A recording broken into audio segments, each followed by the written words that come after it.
The recent successful flyby and loop around of the far side of the moon by Artemis II is set to either solve or reiterate a number of mysteries regarding the moon, many of which were first noted by the Apollo missions, but also from anomalous ground observations over the centuries. Firstly, what seems to have been the star of the show for this mission is the lunar crater and lava field known as Mare Orientale. The name of the feature means Eastern Sea, and several aspects of it make it unique among the other lunar basins, which are really lava fields. For one, this basin is less flooded with solidified lava than the others, and in fact, this basalt field is probably only about 1 kilometer or less deep, which allowed the feature to retain much of its features as an impact crater. The energetic asteroid impact that caused it actually did so in such a way that it caused the lunar crust to ripple, which resulted in 3 concentric rings within the feature. The astronauts noted that this feature is actually much more circular visually than what they had seen in their training. While nailing an age on this feature is difficult, we do not have geological samples from this crater. It is thought that it is the youngest basin on the moon, coming in as having formed 3.7 or 3.8 billion years ago. There's also a feature on exactly the opposite side of the moon where lava spilled out onto the lunar surface that may be linked to the impact. Think of it as a possible kind of reaction that telescoped through the then molten interior of the moon to the other side. Mare Orientale is situated strangely on the moon from our perspective, so most of the time it's only just partly visible to us, and lies on the limb between the near side and far side of the moon. But the moon has variations in what we can see from our perspective, termed libration, that occasionally allows for more of the feature to be seen from Earth. From Artemis, however, it was prominently visible in full. Another aspect of the loop around was that the astronauts noted browns and greens in regards to the moon. This is probably related to lunar volcanism, but stands as a testament to the fact that the moon may appear to be a very monochrome body, but it actually does have some color, just not nearly as much as Earth. Indeed, Harrison Schmitt of Apollo 17, who is a trained geologist, found colored soils on the moon, described across the missions as orange in color, and they are in fact volcanically related. This mission also set a record. These 4 astronauts, 3 Americans and a Canadian, now hold the record as the furthest any humans have ever traveled from Earth, surpassing the previous record, which was the ill-fated Apollo 13. Also of interest here is that there were parts of the moon that no human eyes had ever seen until this mission, basically only seen by robotic craft, if at all, particularly in the polar regions on the far side, where the Apollo missions were simply flying too low for the astronauts to see. From this higher perspective, the astronauts of Artemis were able to see more. It's also worth noting here that the human eye can sometimes see things that cameras really cannot do well. A well-known example of this is a total solar eclipse, where visually to the eye it looks much more detailed and striking than any photograph can convey. I myself have seen that with the 2017 solar eclipse here on Earth. No picture I had ever seen does justice to the visual look of a total solar eclipse. This works for the moon as well. Interestingly, the astronauts actually saw a solar eclipse on this mission. The moon, as they looped around, eclipsed the sun, and they were able to see the sun's corona. But not like it would be visible here on Earth during an eclipse. They were right up on the moon, so they only saw part of the corona as the sun went behind and emerged from the lunar limbs. All throughout this, the astronauts were taking pictures. Some will be spectacular, so look for those images in the coming days. And then came the infamous flashes that were observed. These were first seen in the Apollo 17 mission by astronaut Harrison Schmitt again, and they were momentary pinpoint flashes in the lunar night on the surface. These have been explained as meteorite impacts, but that may get revised as Artemis II observed at least 5 of them in a very short time. And then we get to some even weirder stuff. So the lunar terminator is the knife edge between the day and night sides of the moon. As the moon rotates, the terminator sweeps across the surface, just as the Earth's terminator does, giving us our own day and night. The astronauts described watching the terminator and the topography it reveals as being very striking, but they also made observations intended to shed light on a very strange, very long-standing mystery regarding the moon and its terminator. The moon experiences transient phenomena, some of which were observed even by amateurs here on Earth. They can appear as temporary brightenings or darkenings, and even clouds.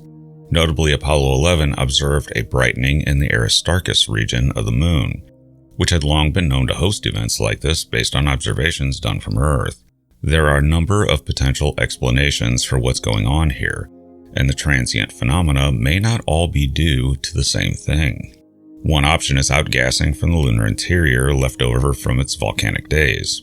Apollo actually supports that this happens because they detected alpha particles when passing over the Aristarchus plateau, which is likely to be a product of the decay of radon gas, which was confirmed later to be radon-222 that emanates from the crater that's escaping the lunar interior somehow. But it would not be seeping out if it's creating visible transients. It would almost certainly have to be explosive releases. Another phenomenon that has been suggested and may actually be an alternative explanation for the observed flashes is electrostatic discharges.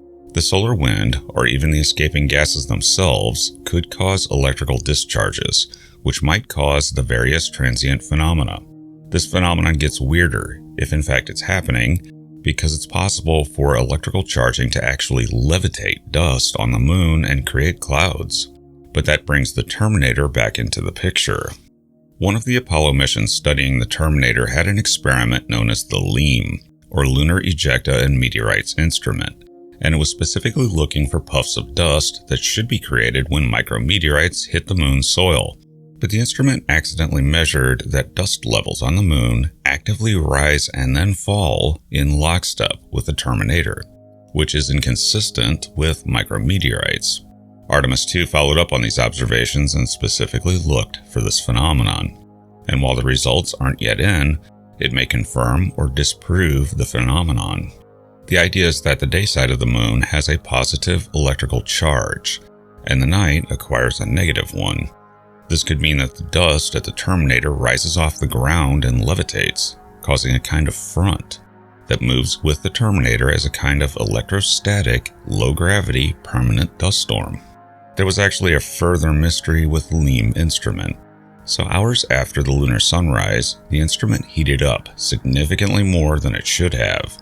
This may have been the electrostatically charged dust clinging to it and absorbing heat to such a degree that it was near the temperature of boiling water, forcing the engineers on the ground to shut the instrument off for periods of time to keep it from being damaged. The Apollo astronauts may have seen this effect visually in that they noted sunlight behaving oddly near the terminator, and actually an unmanned spacecraft also saw this. As a result, during the loop around of Artemis II, anyone watching the feed will remember there was much talk between mission control and the astronauts about looking for flashes and these sorts of transient phenomena, and looking specifically at the terminator and taking photographs. It's because NASA has been puzzled over these phenomena ever since Apollo, and for good reason. So the Apollo missions never saw the lunar night. They were day-only missions. They landed and left the same lunar day. They did not go through the knife edge of the terminator into night. That was considered dangerous and would have complicated the mission severely, and there's not much reason for those astronauts to be there in the dark. But any long-term lunar outpost or colony will have to deal with the lunar night, and specifically the terminator, and the drastic temperature differences between day and night on the moon. The levitating dust and electrostatic effect is something we really need to know about before we put someone on the moon to weather the terminator, because those effects could pose potentially significant dangers in a number of ways. Though there have been probes on the moon that survived the lunar night. And there are many other mysteries regarding the moon that Artemis II and future Artemis missions will shed light on. One of these is more samples, and that might with luck settle the origin of the moon debate once and for all.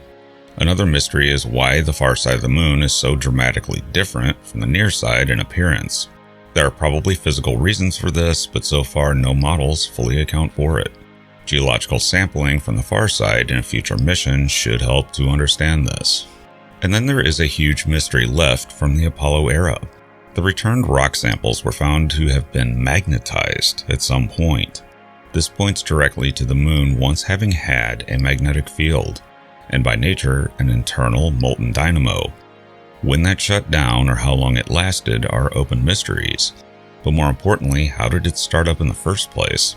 Given the importance to life on Earth that magnetic fields hold, anything we can find out about any planetary magnetic fields, whether active or extinct, will be invaluable in searching the cosmos for alien life. What new mysteries may come out of the Artemis II mission and beyond remain to be seen. Thanks for listening. I'm futurist and science fiction author John Michael Godier, currently eyeing the moon suspiciously. Before the 20th century, the moon successfully and absolutely hid its far side for the entirety of human history. I know, people say it's because it's tidally locked, but that's just giving the moon the benefit of the doubt. Because what did it do as the astronauts looped around it? It hid Earth from them, causing a communications blackout. Very questionable, the moon. And be sure to check out my books at your favorite online book retailer and subscribe to my channels for regular in-depth explorations into the interesting, weird, and unknown aspects of this amazing universe in which we live.